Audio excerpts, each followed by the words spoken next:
नमस्कार मंडळी, आरतीज किचनमध्ये तुमचं सगळ्यांचं खूप मनापासून स्वागत। आज आपण जिलेबी बनवणार आहोत।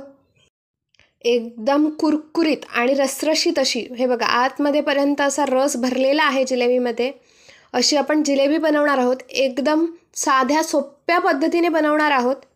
चला तर मग वेळ न घालवता पटापट सुरुवात करूया। इथे मी पाऊण वाटी ताक घेतलेला आहे। हे थोडं आंबटसर आहे आणि हे आपल्याला थोडंसं ढवळून घ्यायचं आहे अशा पद्धतीने। आतमध्ये मी 2 वाट्या मैदा घालणार आहे।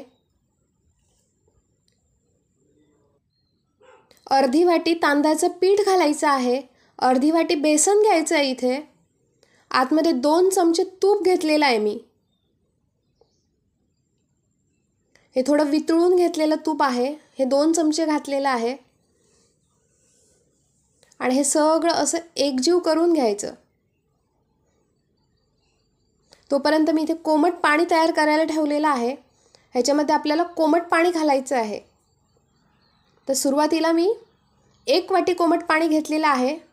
बोट बुडवून बघायचं, जास्त गरम पाणी घालायचं नाहीये, कोमटच पाणी घ्यायचं आहे आणि व्यवस्थित असं एकजीव करायचं। इथे मी पूर्ण 1 वाटी पाणी ओतलेलं आहे आतमध्ये आणि ढवळणार आहे व्यवस्थित। आणि अजून मी पाव वाटी पाणी घेतलेलं आहे, हे पण मी आतमध्ये ओतते आणि ढवळून आपल्याला आतमध्ये ज्या गुठल्या आहेत ना पिठाच्या, ते सगळ्या मोडून घ्यायच्या आहेत। आणि त्याच्यानंतर मी इथे एक भांडं घेतलेलं आहे। मोठं भांडं घ्यायचं, कारण ह्याच्यातच आपण फर्मेंट करायला ठेवणार आहोत। त्याच्यावर मी एक गाळणं ठेवलेलं आहे आणि गाळण्याने हे जे सगळं पीठ जे आहे ना मी ते व्यवस्थित असं गाळून घेणार आहे। हे बघा अशा पद्धतीने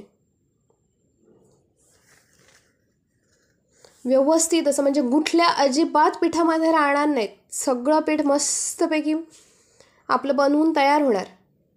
आणि असं केल्यामुळे जास्त असं ढवळावं लागतं ना, ते पण ढवळावं लागणार नाही। हे बघा मस्त असं आपलं पीठ बनवून पटापट असं तयार झालेलं आहे।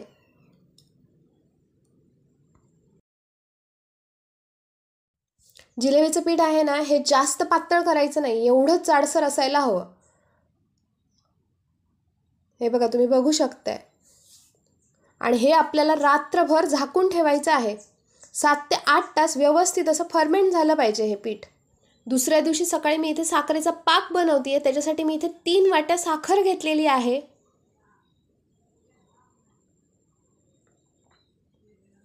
आणि त्यामध्ये मी 1 वाटी पाणी घालणार आहे। पाणी 1च वाटी घालायचं आहे आतमध्ये। पाणी 1च वाटी घातल्यामुळे पाक आपला पटकन बनवून तयार होणार, कारण आपल्याला जाडसर पाक लागणार आहे। व्यवस्थित असं ढवळून घ्यायचं आहे साखर आपल्याला पाण्यामध्ये।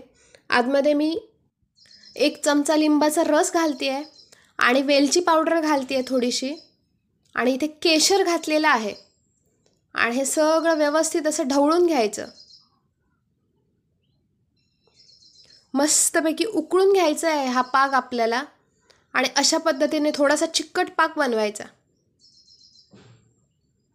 हे बघा असा पाक बनला पाहिजे, चिकटसर।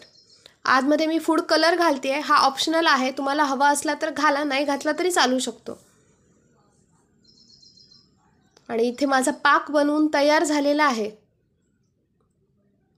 मी एक कढई ठेवलेली आहे, कढईमध्ये तेल तापत ठेवलेलं आहे।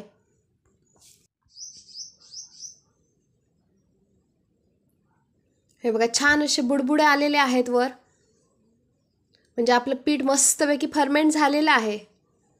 हे बघा आता तुम्ही बघू शकता, हे बघा छान असं पीठ फर्मेंट झालंय। अशा पद्धतीने पीठ आलं ना की आपल्या जिलेबी छान होणार। हे छान असं फेटून घ्यायचं मस्तपैकी व्यवस्थित।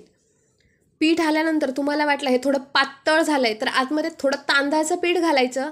तांदळाच्या पिठामुळे जिलेबी एकदम कुरकुरीत होण्याला मदत होणार।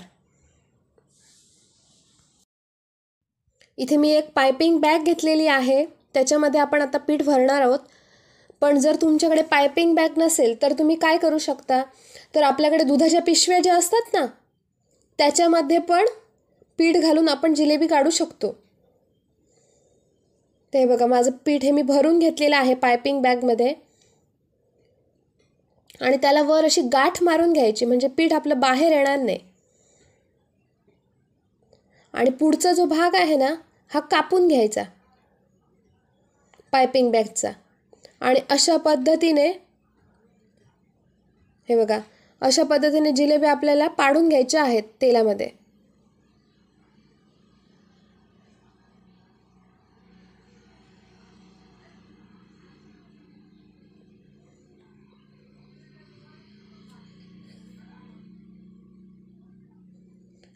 तेलामध्ये एका साईडने भाजल्यानंतर दुसऱ्या साईडने हळूवार परतून घ्यायच्या.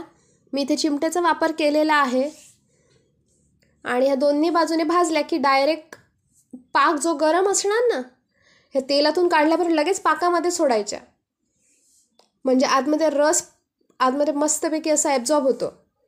आणि हे जे पाकामध्ये ना थोडा वेळ तरी ठेवून द्यायचा. कमीत कमी 5 मिनटं तरी पाकामध्ये ह्या जिलेबी राहिल्या पाहिजेत. अशा प्रकारे मी सगळ्या जिलेबी करून घेणार आहे. जिलेबी करतानाचं महत्त्वाचं काम म्हणजे काय, तर जिलेबी तेलामध्ये सोडणे हेच महत्त्वाचं काम आहे. तर काय करायचं, त्याच्यासाठी तेल पहिल्यांदा व्यवस्थित गरम करून घ्यायचं. आणि ज्यावेळी आपण जिलेबी तेलामध्ये सोडणार ना, त्यावेळी गॅस एकदम बारीक करून ठेवायचा. आणि बारीक गॅस असताना जिलेबी तेलामध्ये सोडायची, म्हणजे व्यवस्थित अशी आपल्याला सोडता येते. आणि त्याच्यानंतर गॅस मग मोठा करायचा. इथे माझी सगळी जिलेबी बघा बनवून तयार झालेली आहे. जिलेबी करतानाच्या महत्त्वाच्या गोष्टी म्हणजे जिलेबी करताना पीठ चांगलं फर्मेंट झालं पाहिजे.